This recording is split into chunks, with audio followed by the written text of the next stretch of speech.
And welcome to the Finance Scrutiny Committee. Welcome to members of the committee, Ken Clark, the Finance Officer, and the Cabinet Member Ray Evans, who at the moment is at the dentist, so she'll be attending a bit later on. But welcome to all members. Welcome also to the public and press. And can I just remind you that this meeting is held in public, but not a public meeting, and therefore there are no opportunities on this occasion to take questions or comments from any member of the public. May I remind members of the process of remote meetings. The meeting is being broadcast on YouTube and is being recorded. Please mute yourselves when not speaking to ensure sound quality. Use the raise hands feature if you wish to speak, and to wait until invited by myself. Keep your hands raised until invited to speak or decide not to speak, and once called upon, put your hands down. And I think that's all on that point. So anyway, a huge welcome to you all. If we can go straight into the agenda, and it's apologies. Oh, hello, Cindy. Yes, Chair, apologies for that. Trying to get off mute. We haven't had any apologies received tonight. Okay, thank you. Right, any declarations of interest? Anybody got anything? Cindy? Yeah, just to declare my usual that I'm a casual employee, Tarleton Region Council. Apologise, I was a couple of minutes late. Windows decided to update at 10 to 6 this evening, so. Fair enough. Oh, thanks for your apology on that score, but you're welcome anyway, Cindy. All right. Minutes of the minute of the previous meeting, of course, it was only last Thursday, so once this meeting's finished, well, as soon as the next meeting is concerned, we'll have a package of minutes to agree and sign off. So I'm going to leave that one at the moment. So we can go straight into item 4.5, which is the financial monitoring and mid-year budget review report, and the service and financial planning proposals for this coming financial year and the year after. Following the meeting of the, where are we? 13th, 15th, whatever it was, last week, there were a number of questions which were submitted, and you now had answers on some, or some of them were answered at the actual meeting last week. But if I can now ask Ken to go through all the ones that he took back to answer, we can go through them systematically and respond accordingly. So if I can ask Ken to make his presence known, we'll. Okay, thank you very much. Yep. So we have sent this round to you, but only just so. It wasn't really for you to read in advance of the meeting unless you've been very quick off the mark. It's just really so that you've got it a hard copy, or not a hard copy, but you've got a copy available to you to refer to. So I'm going to go through it in some detail, assuming that people haven't had the chance to have a look at it. So the first question that you sent through related to the number of people on furlough in the borough and how we compared to other parts of the West Midlands, and also how that figure had changed over time. So as you can see from the chart, this information is as at October 2020, because there's always a delay getting the data sent through. But the latest information we've got available is as at the end of October. And at that point, we had 4,800 people in the borough still on furlough, and that was 5.8% of the workforce. And as you can see, that is lower than anywhere else in the Midlands. The West Midlands average is 7.4%. The average for England as a whole is 7.2%. Now that figure has changed over time. We had back in July, end of July, which was the kind of first set of accurate information that we were provided with. So end of July, we had 12,700 people. End of August, that had gone down to 8,800. End of September, 6,200. So it's gone from 12,700 down to 4,800 over that period. So as you can see, at the peak in July, that was 15% of the workforce, down to 5.8% now. So that probably leads you on to the next question. I don't know how you want to do this, whether you want to kind of discuss each point as we go through, if, you know, has that answered the question, or do you have any other points arising from that? Or maybe the link point is about unemployment, which is the next one that we were going to go on to. Okay, so for unemployment information there, the graph shows what's happened to the unemployment rate and numbers within the borough. So as you can see, it was fairly stable January, February, March before the pandemic started, and then there was a fairly rapid increase. So April, big increase, then slightly less big, but still a significant increase in May. And then the level is kind of bobbled around, maybe coming down a little bit. But I think what's interesting is that as people have come off furlough, it doesn't look like that has translated into increased unemployment numbers. And as you can see, the percentages, this figure is November. That's the most up-to-date information we've got on unemployment. But you can see that the rate in Telford and Wrekin 6.1%. That compares to the average for England, which is 6.4%. And for the West Midlands, which is 7.3%. So again, unemployment rates, although they're higher than they were, they're still kind of reasonable compared to those comparators elsewhere in the country. So should I just move on to the next point, which was around earnings? So there was a question about what information have we got around what's happened to people's pay. So this information shows on the left for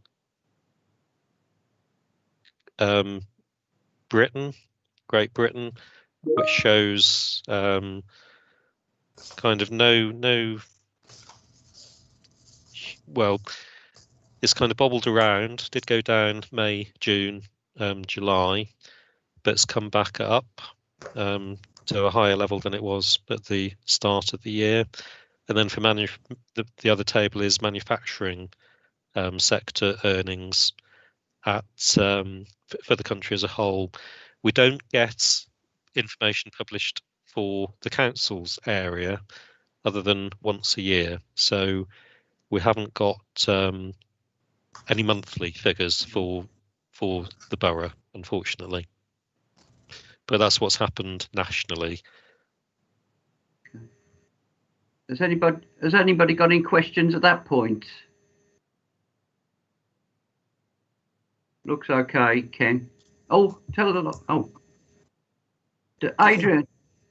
Yeah, I was going to say, Ken, what do you think is behind our lower figure for furlough and unemployment? Is it just the nature of the companies we happen to have in Telford and the sort of, you know, the industries they're in, or is there any other factor you can think?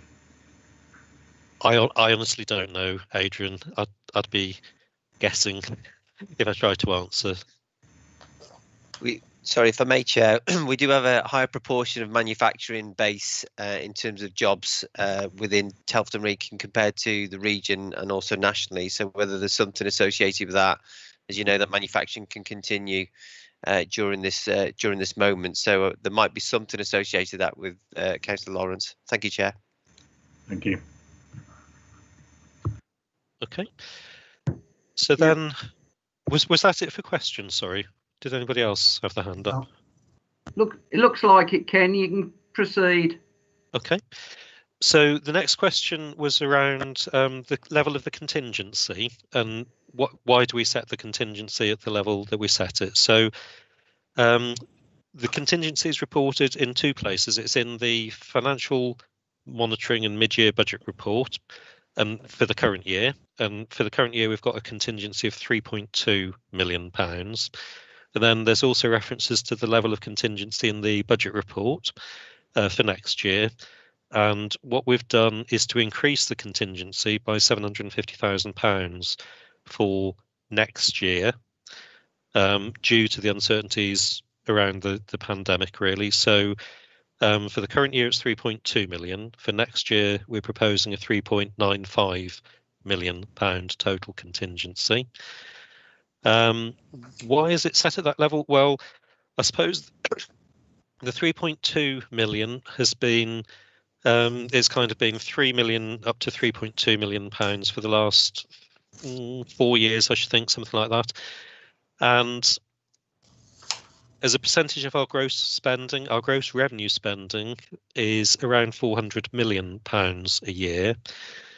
Our track record is that we do outturn within budget, despite the pressures that we've had on the budget for a long time. So that kind of level of contingency has been sufficient to meet the kind of unexpected pressures that inevitably arise during the year, particularly in services like adult social care and children's safeguarding. So I suppose the reason it's set at the level is kind of experience and I suppose a reasonable level of confidence in terms of the ability to move resources around to make savings or additional income in some areas, but recognising that we've got pressures elsewhere, and we do need a level of contingency, but it doesn't need to be higher in a normal year. But obviously, we're not thinking that next year is going to be a normal year. If we'd have known what was going to come in the current year, we would probably have set a higher level of contingency. But that's kind of the background on that one. Any questions on that one? So, that completely clarified.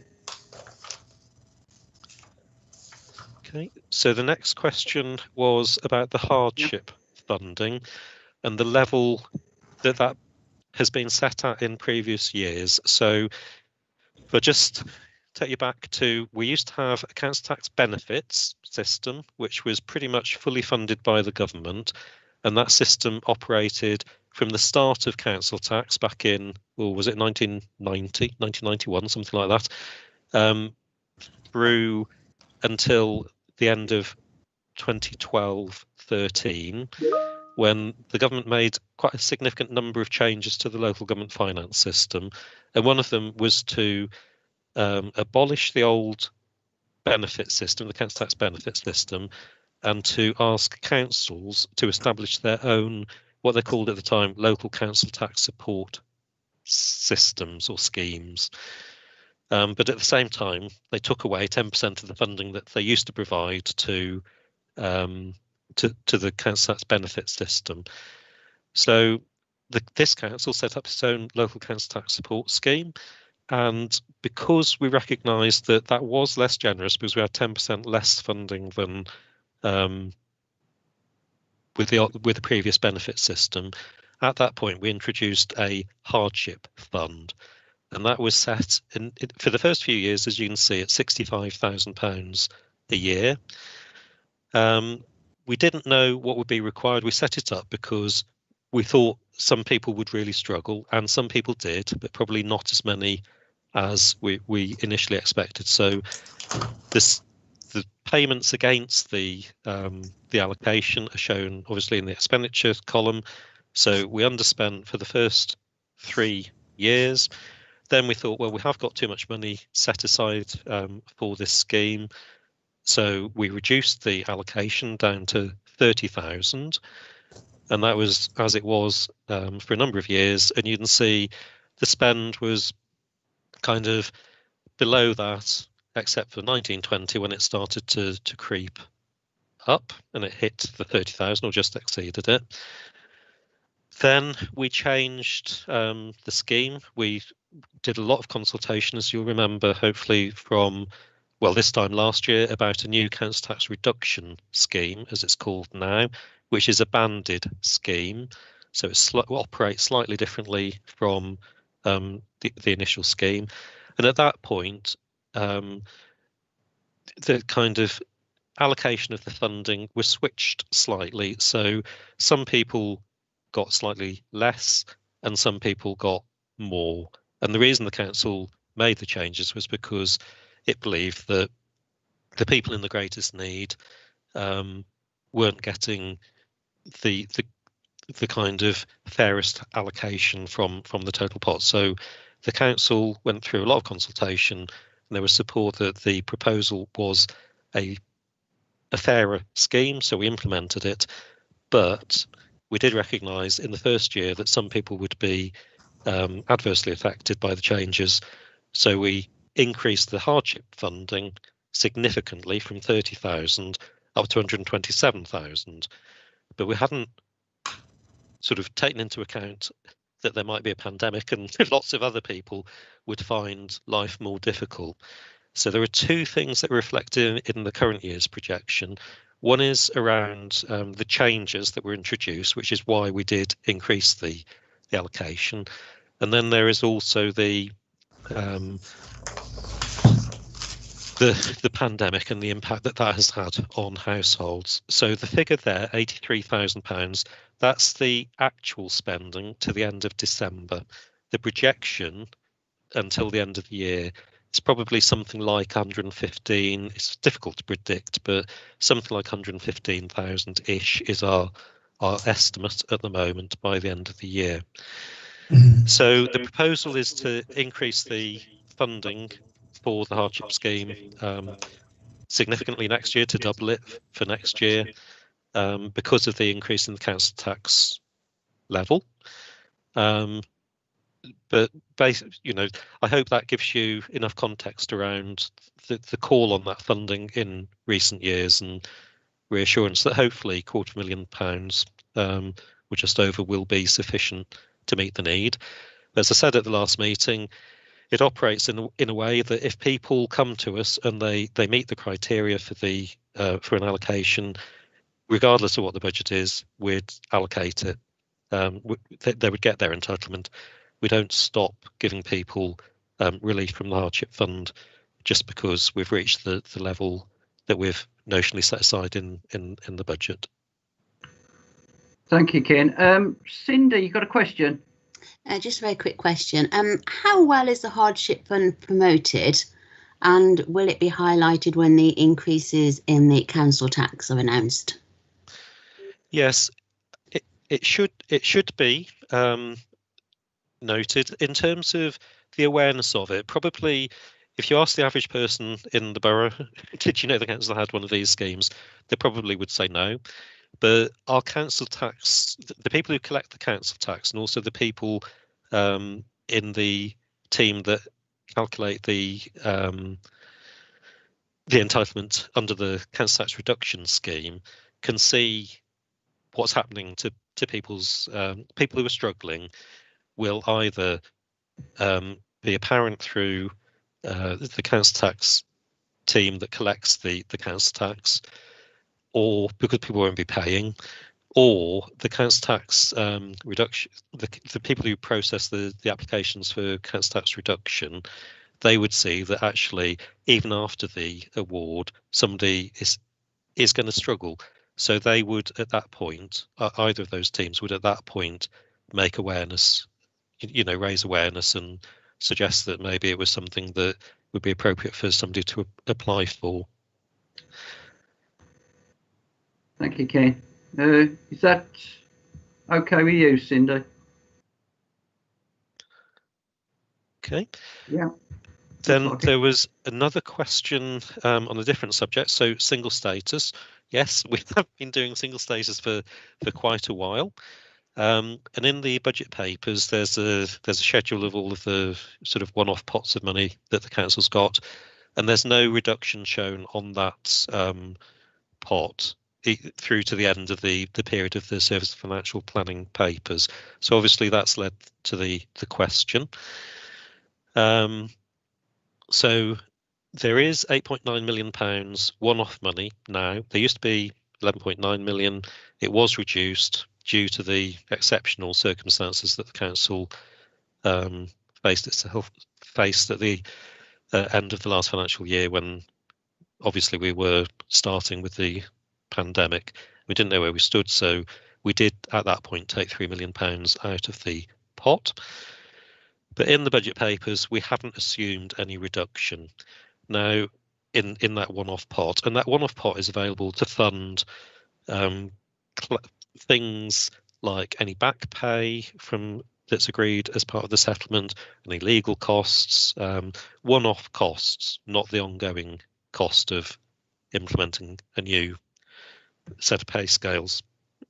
So within the budget, within the revenue budget, we have budgeted to be able to implement single status from April 2022. So there's £1.27 million built into the budget to fund the ongoing increase in total cost that we expect to arise from the settlement. And I say expect to arise, we're not in a position to model that exactly, but it's an allowance that we could work within in terms of agreeing a new set of pay scales.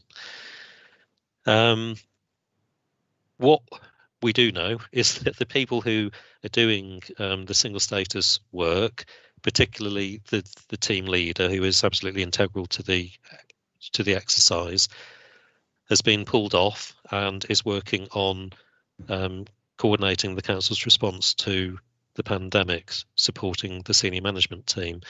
So we know that there is a direct consequence in terms of the timescale for single status as a result of having pulled resources away from that team.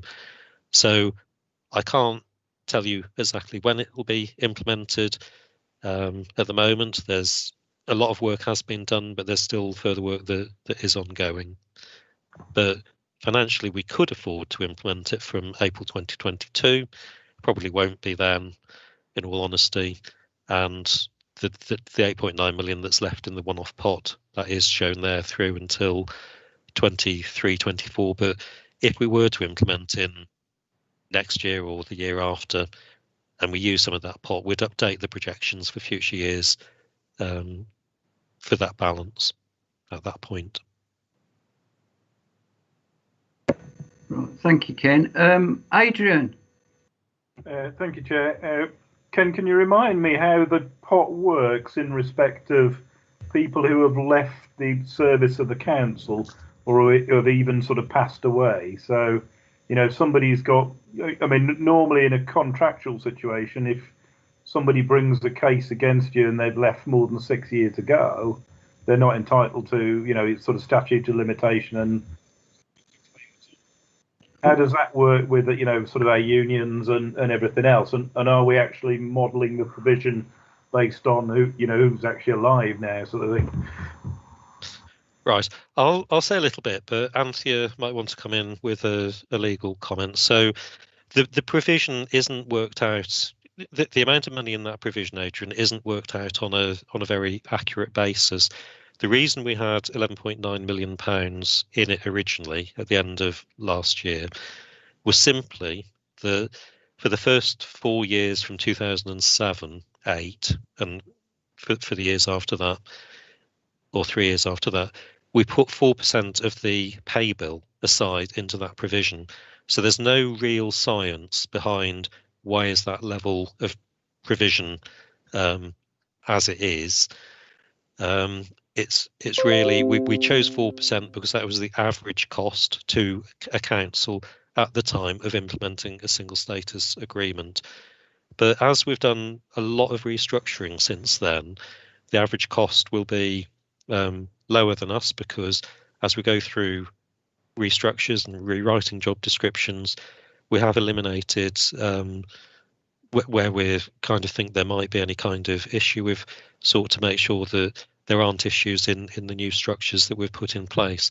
And a lot of people have been restructured in the organisation. A lot of people have actually been restructured 3 or 4 times now over the last sort of 10 years since we've been going through this process. As regards claims for people that have left, I'll pass that over to Anthea, if I may. Thank you, Ken. Can you hear me all right? Yes, thanks. Yeah, sorry. I'm getting a bit of feedback, so I wasn't sure if it was me or you. Councillor Lawrence, if I'm perfectly honest, there's a difference between the legal position and possibly the policy position, and I'm not fully up to date with all of that. So I would prefer to get a written response to members if possible, and I'll endeavour to do that tomorrow. Okay. I mean, I think what we can take home from that, though, committee, is that there's potentially quite a lot more within that single status pot that, you know, it would never be paid out because the structures are not there, or the employees are not there, or there's no longer a basis for it. But we could do with more, you know, understanding of that figure, because perhaps there's a lot more can be done with that pot in place of other measures.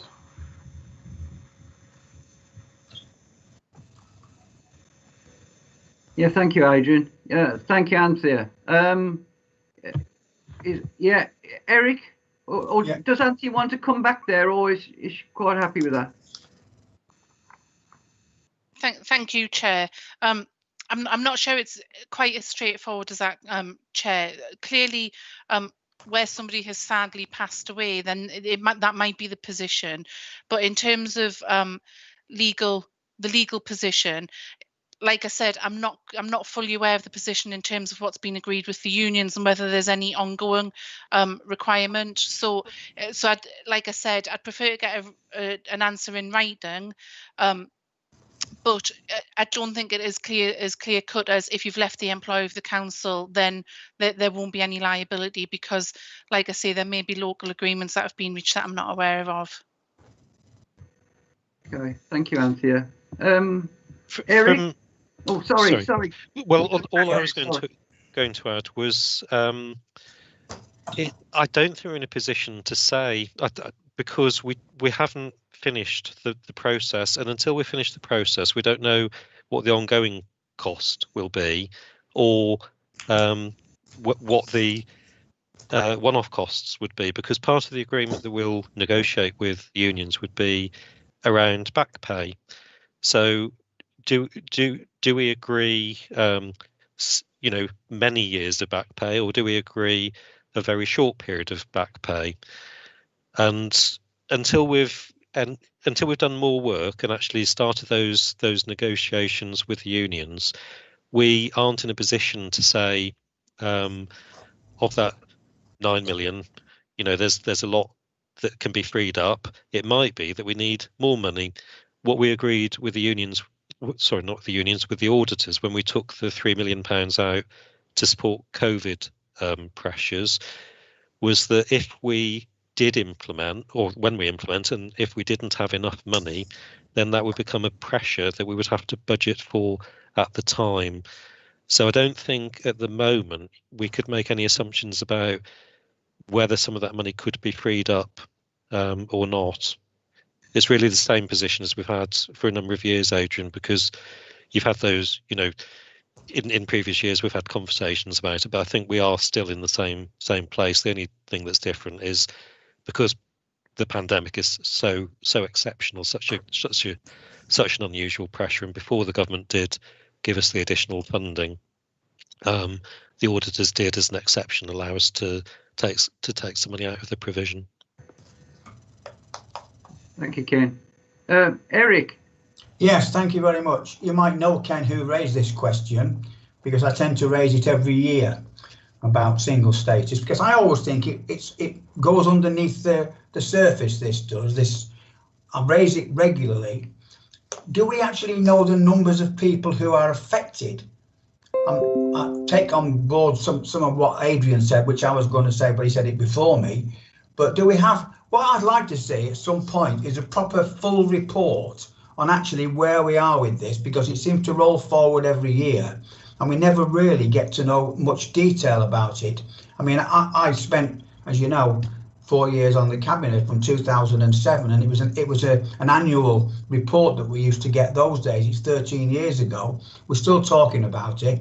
I would like to see, as much as possible, a detailed report when we've got time to do it. I appreciate it's difficult with the pandemic, just so we know where we stand on this and what likelihood it is that we will have any benefit out of the end of it. I'm talking about benefits, I'm talking about where there may be money that can be utilised, or will we have to put more into that? And I think the numbers are important. How many numbers of employees are we talking about, so we can get some indication of what level is needed? Thank you. Yeah. Thank you. We could certainly put an update into the work programme for future meetings. Thank you.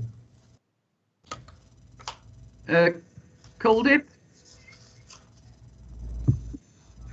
Yes, it isn't just 13 years, Eric. I think it's been 20 years actually. It is, yeah. That's been going on. It's, you know, this is, I think Ken is about third or the fourth financial officer who inherited this single status.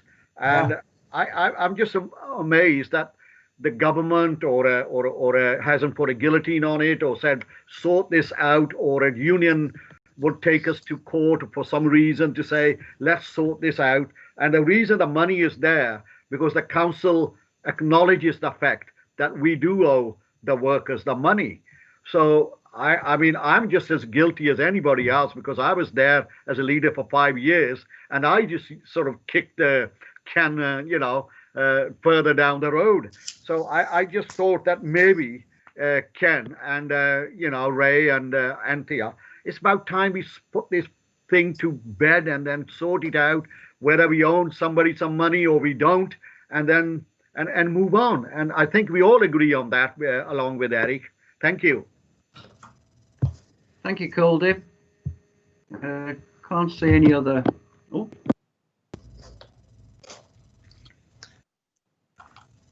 Chair, you've put yourself on mute, I think, accidentally. It was my cat, actually. Would you believe?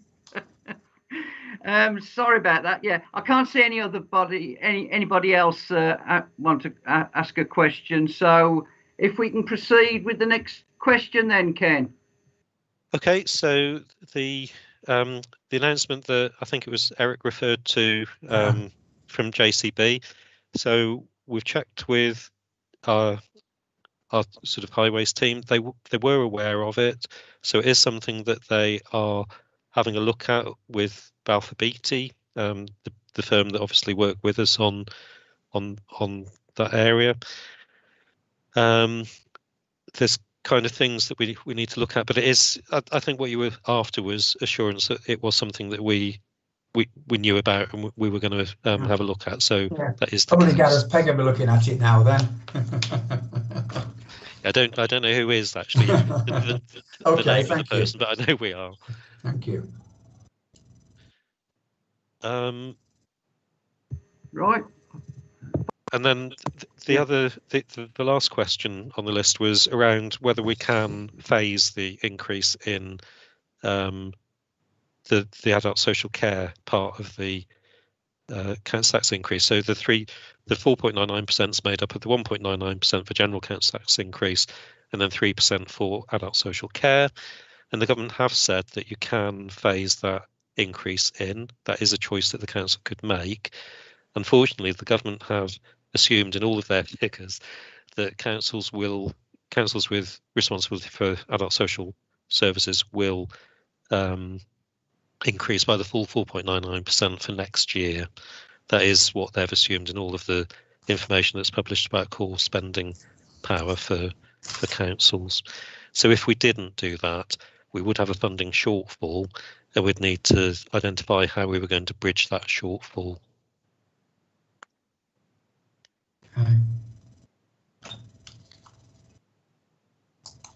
Any questions on that one? No?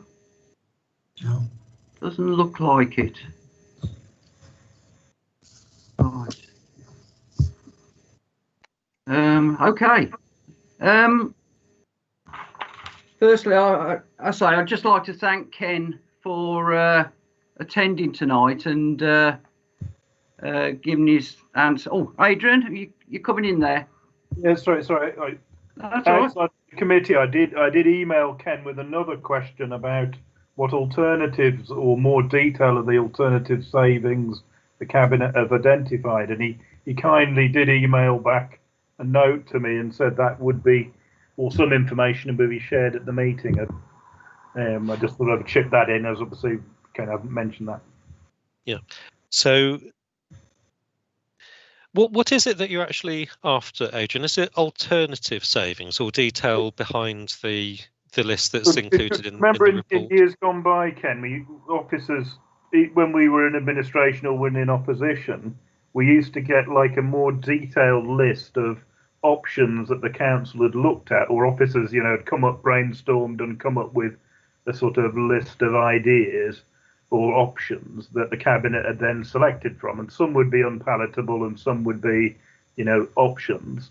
But what that gave is more savings than are actually in the cabinet papers or in the budget proposal. So the difficulty is when you're in the situation we are with this committee is we're looking at the proposal that's come forward, but what we don't see is what was put forward by officers, but hasn't come forward as an option, that hasn't found its way into the budget. Right. And what I was saying is if we could see that as a committee, then we could understand, if that's reasonable or if in our opinions there are savings there that could be used as a way to keep, the cost down. Obviously, the back of my mind is this is a very bad time to be pushing residents for the maximum council tax increase we can, and I feel it's incumbent on us to look if there are ways or suggestions that have come forward which are meritorious and shouldn't be looked at, and I feel the committee should see those options and have a think if we think any of those are runners or not. And I understand in years gone by they were sort of rocking a hard place and you come up with closing old functions down, which obviously no one's going to run with, but nevertheless there were some things, if I recall, which were we decided not to do, but nevertheless, if you might have gone with it with a different position. Okay, that's a reasonably easy question to answer, Adrian, actually, because I think, believe it or not, because we have looked for savings now for 11 years. So we've delivered 126.8 million, 126.4 million by the end of this year. And it is becoming increasingly difficult to come up with proposals. So officers did work with cabinet members producing a range of options. They've all been accepted other than one, I think it was, which was to do with public health. And actually, it's not the time to be cutting that part of the public health budget. So I don't think that there isn't a list of other things that the cabinet were kind of talking about or thinking about. We have gone with everything that was on the list. David, was it one or was it two? The only one I can think of was public health. No, that's the one I remember as well, Ken. Sorry, Chair, through you. Okay.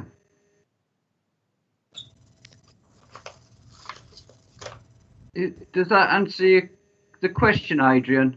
Yeah, I mean, if you can just confirm back, if you can check, Ken, to see if that is the case, as you're obviously recalling from memory. So yeah, that's right. Fair enough. Yeah, no, it's. I will check exactly, but it was one, and it was to do with public health, and it wasn't for that much money either. I can't remember. It was less than £100,000. You could share that out of interest as well. I mean, that might be interesting to the committee. Thank you, Coldy. Yeah, Ken, very quickly, are there many councils around the country who haven't sorted their single status for the last 20 years or whatever years it's been? Or are we the only one? I don't know, I'm afraid. I think some councils have had to do it more than once because they, unlike us, they probably rushed and didn't get it absolutely right. So I don't know. There won't be that many that haven't implemented. Okay. Perhaps that can form part of the report that we're going to get, Ken. Yeah. Excuse me, Chair. Yeah, that's okay, Eric. Thanks for that. Right. Can't see anybody else with questions. Right. Again, thank you, Ken. Very welcome. Thanks for attending tonight, and I say all the answers are comprehensive, and I'm hoping that all members have taken on board what you've said. So hopefully it will be useful for our discussions that we're going to have in the next few minutes. So thanks again, Ken, and I'll be in touch, no doubt. Okay, so if you want to remove yourself, that will be fine with me. Okay. Unless anybody else has got any other questions, of course. No, look. If it's okay, Chair, I'll just I'll stay if that is okay. You never know. You never know what might crop up. So yeah, please do, Ken. All right, but thank you. Thanks. Right. Okay. Right. The next thing is that we got to see if there are any further questions, but basically formulate a response to the budget and any recommendations that we want to make as a committee. So, if anybody wants to start the ball moving, that's fine with me. All right. Called it.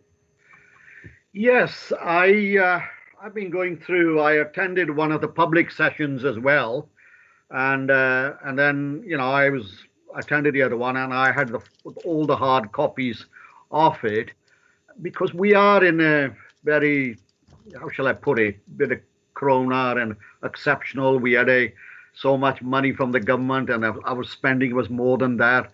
And I don't think there is anything else that we can do other than to say yes, with exception of, say, single status, make a note that perhaps they can try to sort it out by next year.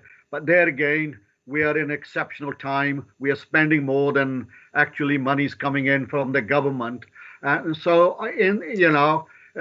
Just other than that, single status, I went through all the details of the revenue budget and the capital budget and the school budget and everything else, and there wasn't anything that really said we shouldn't do this or should bring in. Of course, if there is we always want more money from the government. We what is 126 million for the last 10 years or so, that we had to cut £700 per person or per being cut down. So having said that, and I spent a couple of hours looking at it this week. There isn't anything that I can find wrong with it. I just have to let it go now, and I'll say we'll approve the budget as the Scrutiny Committee. Thank you, Chair. Thank you, Kuldip. Adrian. Yeah, I mean, I understand what you say, Kuldip, but my opinion is a little different from that, because I think these are absolutely unprecedented times for residents.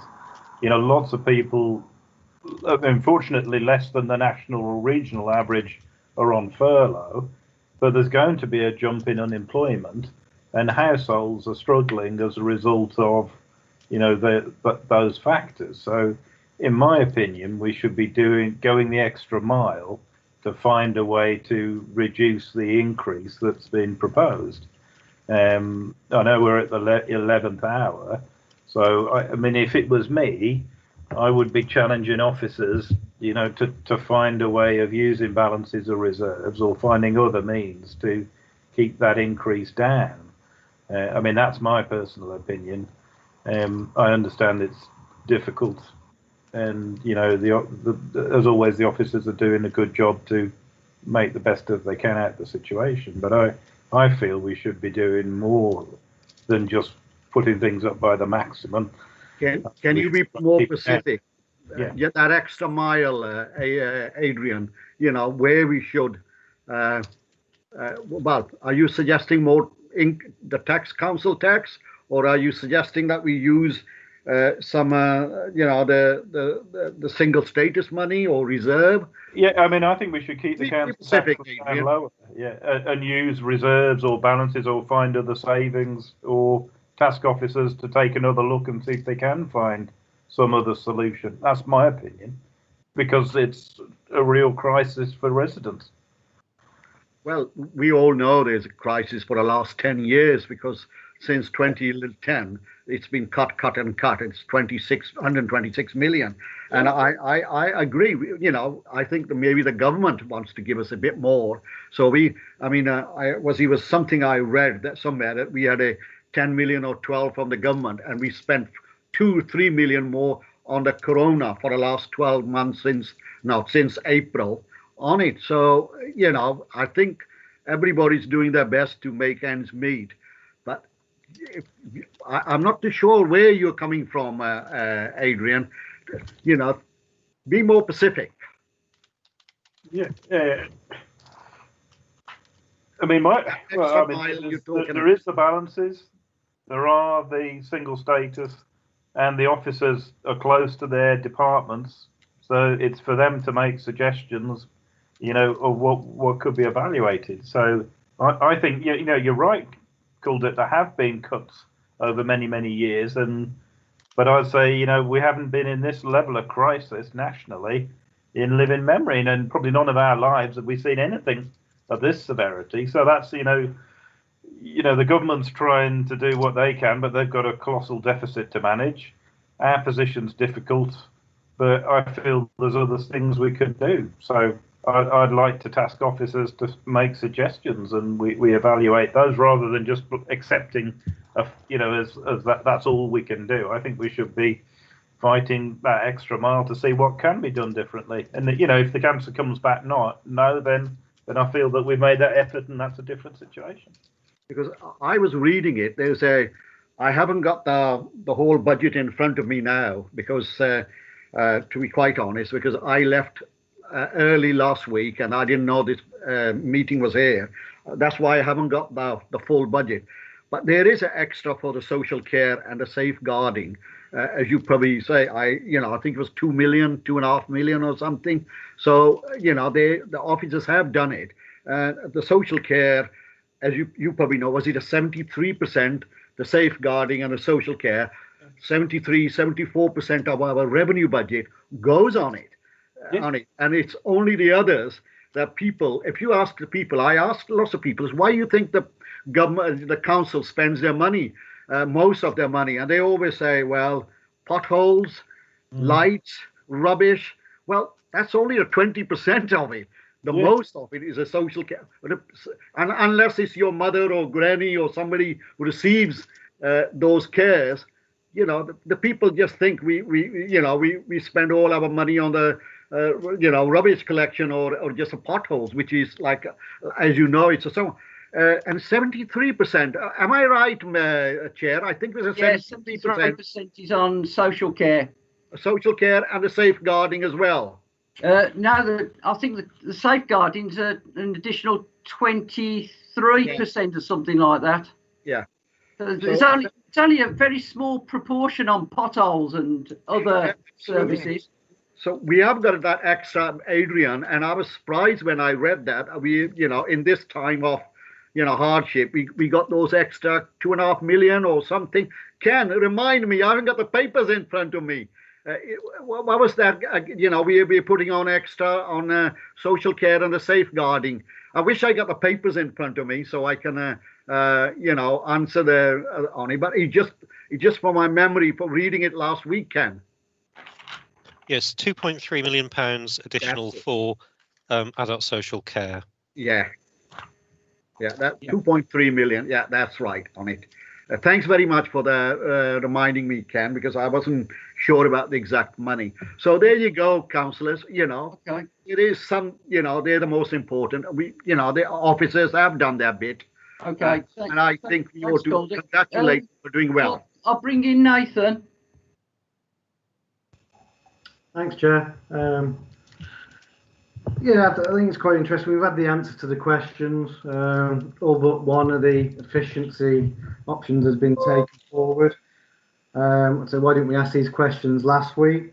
Maybe we could have had some suggestions from an alternative budget. I don't know. We've shown that the council is very, very good value for money and would still be the lowest in the West Midlands. So I'm in favour. I'd move this forward and I'd vote for this tonight. Thanks, Chair. Okay, thank you, Nathan. Jim. Likewise, Chair, I think it's a good budget compared to most surrounding areas. I do find it difficult to swallow that the government did tell us that they would cover all the expenditures that we took on board within COVID, and they haven't. And we've got one of their party members sitting here saying let's cut something else out of the cake for the rest of the community. Also, I think he needs to look at what's happening outside the council, like the police and crime commissioner, and talk to him about why his precepts are going to be higher than ours, and why it's almost going to be like 22% over the last 3 years, when the Prime Minister is saying that he's funding all the police forces in increases when we're actually paying 50% of it from precept. So the reality is, if the government put the money where their mouth was, we wouldn't be in the embarrassing situation where we are. Thank you, Jim. Charles. Yes, thank you, Chair. I read the report this afternoon again. Got nothing else to do on a miserable day that it's been. And I find it's a very good budget. I don't think we can use any more reserves than we have used already at this stage because of the reserves we've used in the past. We have to be careful about the income. But what I did note was that we could spread the increase for social care and adult social care over 2 years, but it mustn't exceed the 5% overall. Yeah. Which it's a nonsense because we might as well do it now because it's still going to come back to the same people to come back. And also this COVID crisis has got to be paid for. And I was a bit concerned when I heard a government minister espousing the fact that why can't we go back to a property tax? Now, that will cause more problems than enough. And I think they need to go back and look at what we're doing. We can only use reserves once. And what we got there, because once they've gone, they've gone. So we have to use them carefully over the years and try and build on them. We can, over the years, probably put some more back into them, but it's be very careful. So I find this budget balanced and very good, actually, and I don't see where the officer could go back and find any more space for savings to stop this, what we're going to do. And don't forget, although the government haven't actually said you've got to put it up by 4.99%, what they're saying is if you don't, you're going to get punished. You're going to pay anyway. So we've got to put it up. So it's 4.99%. I find it's a well-balanced budget. Okay, thank you, Charles. Anybody else want to come in? No, it seems very. Is everyone happy for us to have a vote on accepting the proposals on the budget and the management plans for it? Yes. Okay. Is there a proposer? I'll propose it. Okay, cool. A seconder? I'll second. Okay, thanks, Charles. Right. Do you want? We're going to put hands up for accepting it. Yes, Chair. If we go through the for, against and abstentions, and if everybody could just put their hands up, I will take them down as we count. So don't worry about taking them down. So, Chair, over to you to ask for votes in favour of the proposal. Am I right also that the co-optees cannot vote on this? That's right, Chair. In the council scrutiny process, co-optees don't have voting rights on the committee. Okay. So if I can, so everyone is for the proposals.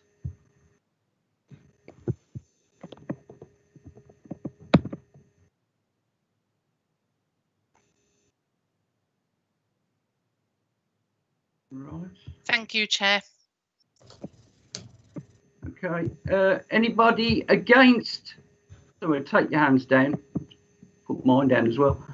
Anybody against the proposals? Members, what I'd say is I'm only against it because you're against considering other options. Okay. Yeah. All right, Adrian. I accept that. Yeah. I'll abstain. And Eric will abstain. So, Chair, that's everybody, isn't it? that is everybody who's here. Yes, Chair. So that was 5 in favour, 1 against and 1 abstention. So the motion's carried. Okay. Right. Thank you, everybody. All we really need to do now is to pull together recommendations and our recommendations towards the proposals.